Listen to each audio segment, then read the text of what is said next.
first want to talk about an issue that I hear a lot. A lot of people say, Avi, where's the red line?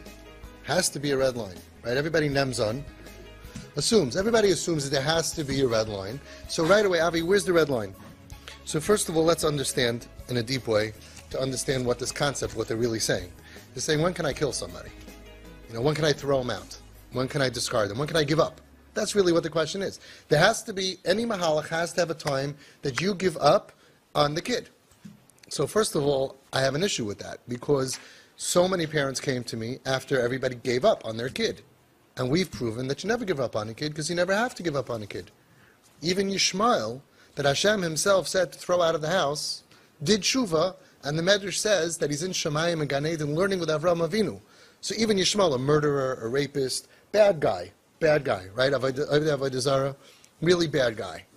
And he did not merit to live as a Jew, but even he did tshuva before he died. Esav did tshuva before he died. So we believe in eternity, which means they're going to be in Gan Eden forever. So why would you ever think that there's going to be a Jewish person, like the Chazon Ish said, after Matan Torah? There's no question. Every Jew was by Matan Torah. Why would you ever give up on anybody? And look how many people came here that my Das Torah gave up on, my Mechanech gave up on. They threw him out of yeshiva, they threw him out of camp, they threw him out, gave up. We went to the professionals on the street, they gave up, and now Baruch Hashem, they're from today. Why would you give up on anybody? So the concept that we have to have a place that we're going to give up on somebody is not an actual real thing. The red line is really showing our own incompetence, our own limitation. My red line is where my skills can't save the kid. Somebody else's red line is where their skills couldn't save the kid. So these kids were in school. There was a red line drawn, meaning the school did not know how to save that kid. Not necessarily the school's fault. The school is not a hospital. But that's their red line. You did this and this and this. We don't know how to save you. Actually, very interesting. I'm always sending out stories of all the Gedalim that when kids stepped over the red line, they always bent the rules and saved them. Like we had the story this week. I mean, constantly, I'm putting together a whole book of them. Hundreds and hundreds and hundreds of stories of every single gadol. The red line was put there so everybody knows, normal people know, not to cross over. Right? You put a sign, wet paint, so normal people know. But you're always going to have somebody that's going to touch that wet paint. Right? And then what? You chop off his arm? Then that's where chinuch comes in. To be mechanech those that the rules are not going to save them. Let's go a little bit deeper. So you have over here the red line of the yeshiva that the kid crosses. That means he's lost forever? No, it means the yeshiva's regular rules and structure can't apply to that person. Then the kid starts hanging out on the street. And they help those kids that the yeshiva system gave up on, but then they have a red line. That means that the kid is lost? No. It goes to the next level, the next level, the next level. And then you have people, a lot of people, who are dealing with the kids that everybody gave up on. So what does red line mean? Red line means when a person says my skills are limited, I don't know how to help, how to get through to this kid. I don't know how to carry this kid from his dysfunctional state and sick state to being erlich and happy and frum and being alive and clean and all of that. I don't know how to do that. That's called a red line. So where does a real red line exist, the concept of a red line? Imagine that there's a whole new class that graduated medical school. They're all going in to be doctors. And one of the students asked, before I go to the hospital, I have a question. Where's the red line? When can I disconnect the respirator? When can I give up on a patient? Did anybody ever say that? Did anybody ever think that? You're a doctor. You're here to save lives. You will try until the last drop of effort and blood that you have, and then you'll cry if you didn't actually have the skill to save the patient. But if you go in there saying, so when can I actually pull the little plug thing, charge my phone in the outlet? Then you're not a doctor. You see people trying to save lives, they're doing CPR, and they say the patient is dead, and they don't stop. And some of them actually come back. But they don't stop. The doctor is going to use all his skills that's humanly possible to save a life. A doctor that goes in there and says, when can I, where's the red line? When can I stop? When can I give up on a patient? Is by definition not a doctor, not someone who's there with the right intention of saving lives. It goes even further. It says in Higadati Hayoim, a sefer from Rabbi Avram Erlinger in Bnei Brak, that a mechanech came to Reb Shlomo Wolbe Zatzal. Shlomo Wolbe was a master mechanech of the last generation. And he was talking to him about his tafkid, that he's going to be mashgiach in a yeshiva, and he asks Reb Shlomo Wolbe, as the mashgiach in the yeshiva, I'm going to have a lot of responsibility. Here's my first question. When can I throw a kid out of school? Reb Shlomo Wolbe looked at him and said, that's your question? You're not a mechanech. That's your daiga. When can I give up on a kid? When can I give up and throw a kid out to the street? Du bist nicht a mechanech. You're something else we don't know. That's your job. When can I give up on a client? Maybe. When can I give up on a child? That's what you're coming in here with? Never.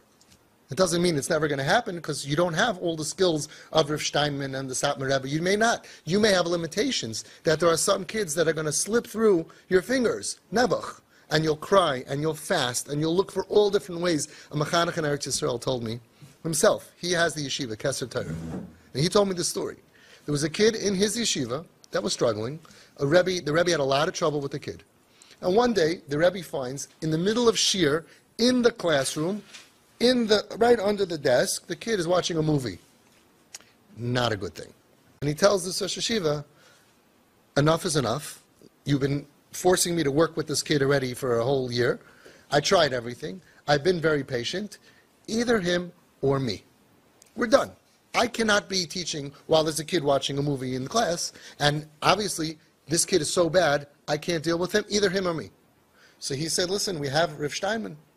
He was alive in those days, right? Let's go to Rav Steinman. So I went to Rav Steinman. Rav Steinman said, I hear the problem. You know what he told him? This kid obviously cannot be in a classroom. He can't be in class. You're right. Cannot be in class. So, I want you, the Rebbe, to learn with him second Seder every day, and ask the second Seder Rebbe, whose job is to come in the afternoon. In the morning, he learns some kailul or something, whatever. He should learn with him morning Seder for 1 month. At the end of the month, see what happens. What do you think happened at the end of the month? They liked him. He responded to the personal attention. He was appreciative that he wasn't thrown into the street, right, to become just another statistic of a kid, oy, Nebuch went off the derech. Rav Steinman, Zatzal, like all of the Gedolim, hundreds of stories from alle Kreisen, Littish, doesn't matter. They always figured out a way to save the kid. Where's the red line? When can I throw out of a kid? That's not a sprach. Which parent is going to say, when can I pull out the respirator on my child?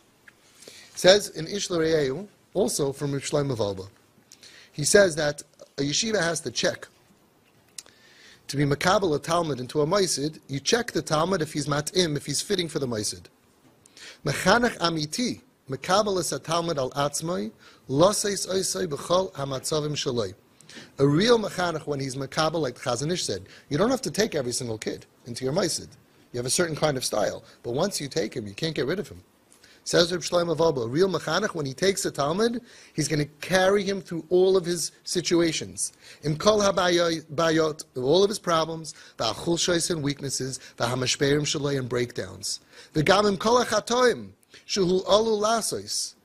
And including all of the sins. When he's yours, this is your project, this is your child, right? You have to have even more than covered for yourself. It means that this is like a partnership. When you get a kid, right, as a Rebbe, but a Rebbe, you have to understand that it's a different sugya, a different speech for Rebbeim. They're mamish great these days. I find that they're really upping their skills. They're trying their best. But I'm talking about the yeshiva, the idea of the yeshiva, and I'm talking about the home. But listen to what he says. Before you are done, before you judge in a maisid, to throw a kid out, you have to look at it kipsak din mavis mamish kihu olel lihidarder. He wrote this many, many years ago. It's a dinei nefashis shaila. It's not just very simple. He says there's a problem that schools get rid of kids. Moistus hadanim kol kach bekalos talmidim legerishim me'amoised. He said you have to be so careful, and that was like 30 years ago. Today in our dar, he might go off the derech.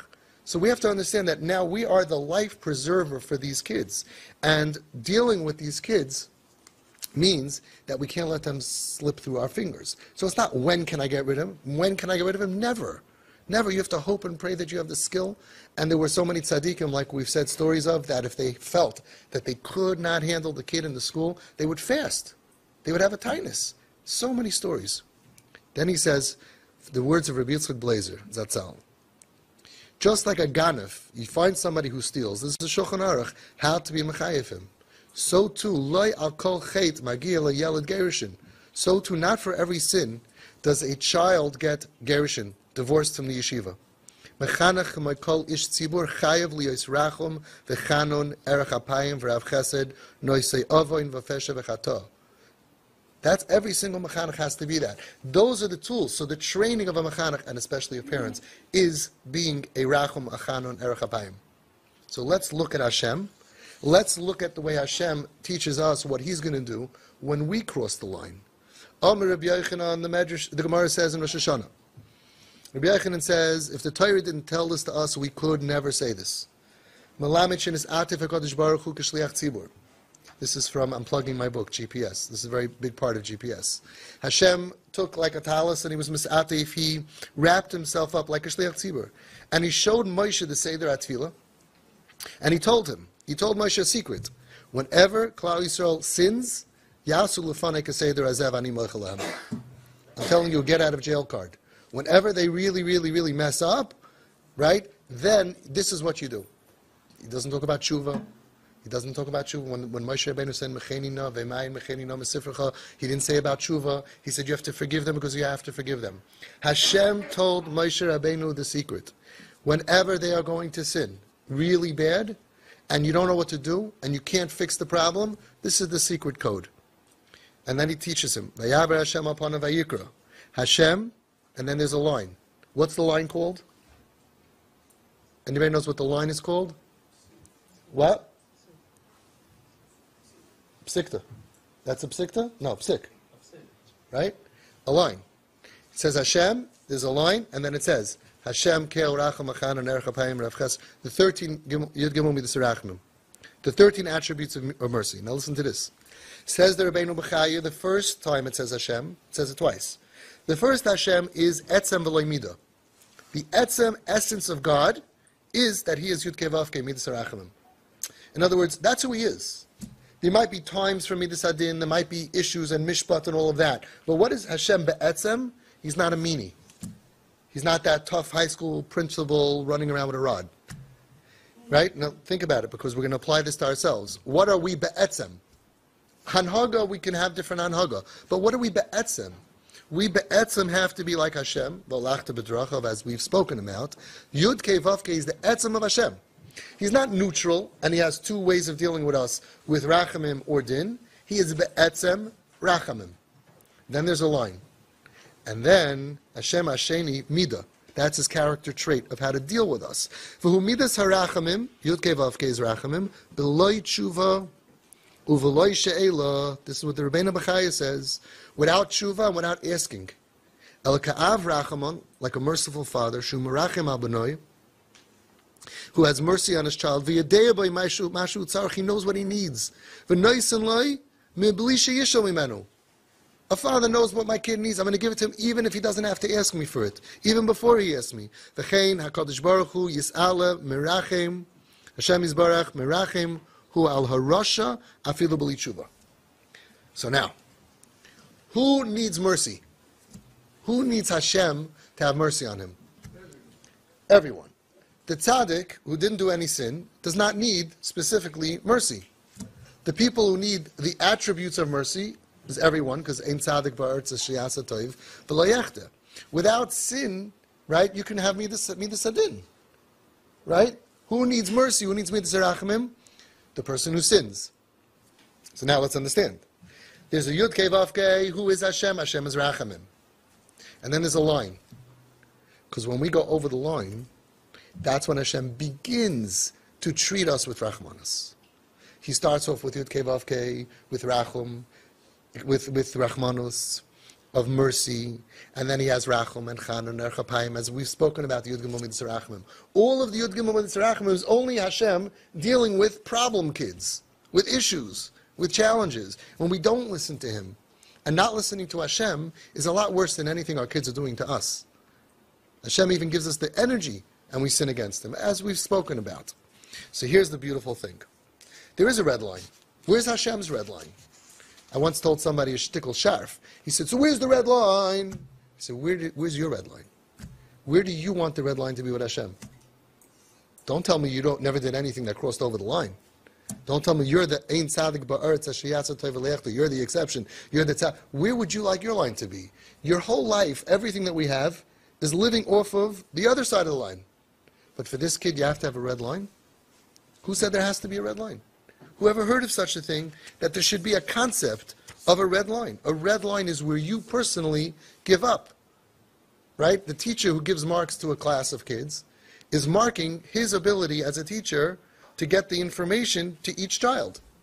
One kid, the teacher gets 100, because I got 100% of the information to this kid. Probably the easy kid who just, whatever you say, he gobbles up and he remembers. And this kid, I was only able to get him 40% of the information this week. The mark is for the teacher, of how skilled the teacher is in getting the information into each child. And I've had kids, and I'm sure we've all had kids, who one year was struggling, and then all of a sudden the next year it's harder material and he's getting hundreds. Because that teacher had more ability and skill. So when that teacher said, your kid got 100, I'm like, you got 100. You're amazing. You got 100% of the material into my kid. And the guy last year could only get 60% of the material into my kid.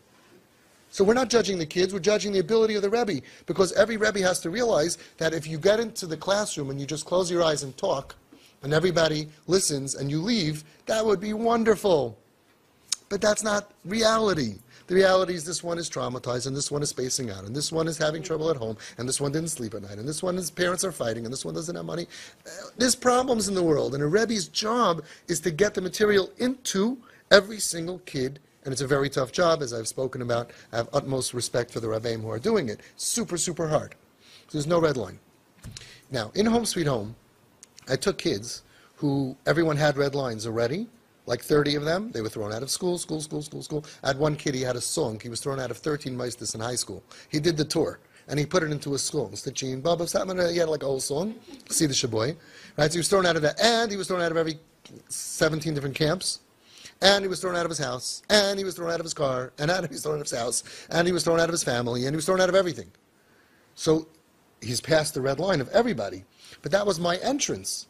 So your red line doesn't have to be my red line. That was the entrance to get into Home Sweet Home, was to be that type of kid. And he did wonderful.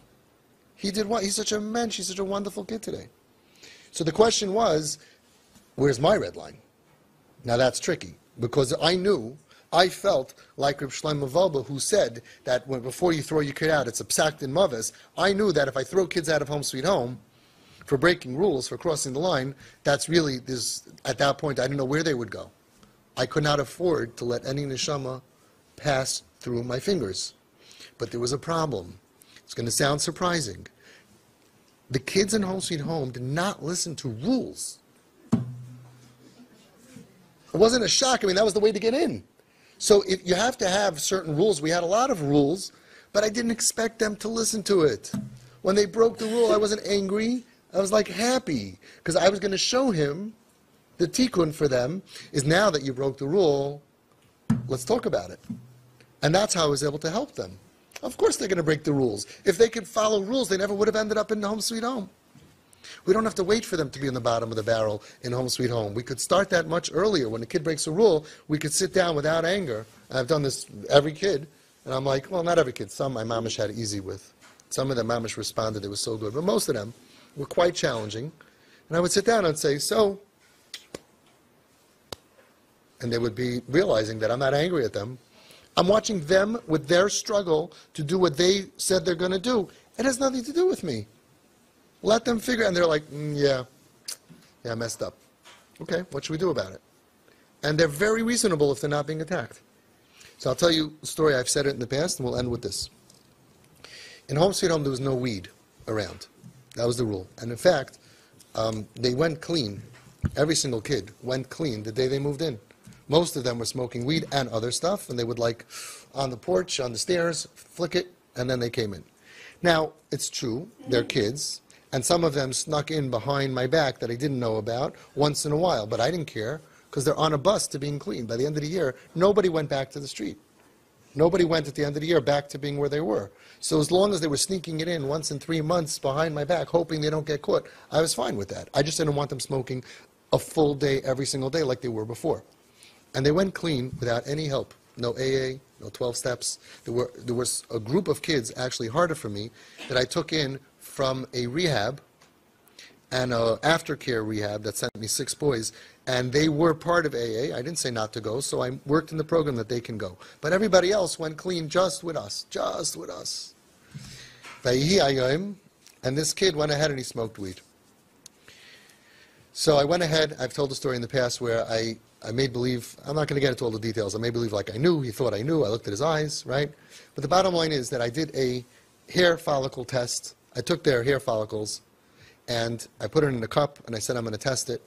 And I went into him, it actually wasn't the follicle, stupid me, I didn't know it's supposed to be the follicle, I just cut the hair, because I never sent it in, and I really didn't know, and it was just, it worked, hey, it worked, okay? It helps if you don't know anything. Much easier, it's better, don't know everything.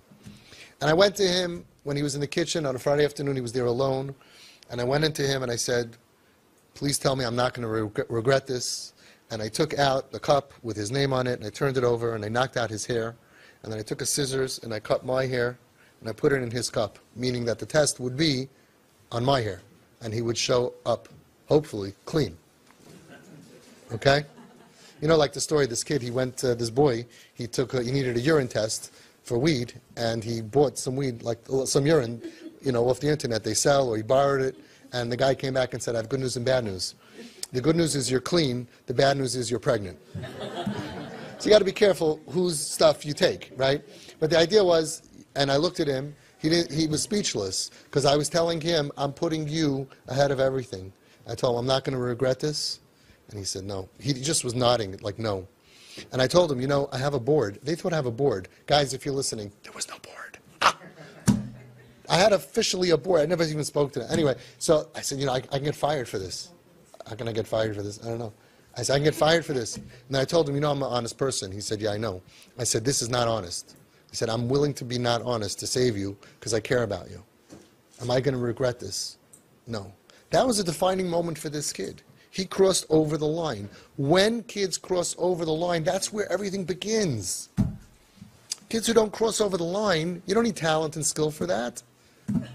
Where's the red line? I don't know, let's place one. And when they cross over it is where the mercy begins, and the talent not to lose kids, and the compassion, and the erech hapayim, and the savlanos. That's where the whole chinuch or anti-chinuch or whatever we're doing, that's where the whole story is. That's the same thing with us and Hashem. Hashem has that line. I am a rachamim, yud-kei vav-kei. Please be good and listen to all my mitzvahs. But when we cross over the line, that's where he begins another Hashem, akel, racham, chan, erech hapayim. And the further we run away from Hashem, the more he adds extension cords to his own midos to be even more rachum. Imagine how much rachmanas Hashem has to have for someone who's sinning so much. Not a big deal. Hashem is endless mercy, endless erech hapayim. As we learned in time of Devara, all of these things, what they mean. So when someone asks you, where's the red line? My first pet peeve is, who says there has to be one? What you're really saying is, when can we give up on a child? And the answer is never. Never, ever, ever. And for every person who gives up on a kid, there's someone out there with more skill who is just going to be beginning with that stage and say, bring it on and save that kid. Because every Yiddish kid could be saved, and Be'ezus Hashem will be saved. The second point is, when they cross that line, wherever that red line is that you want to place, that's where your skill begins, not ends.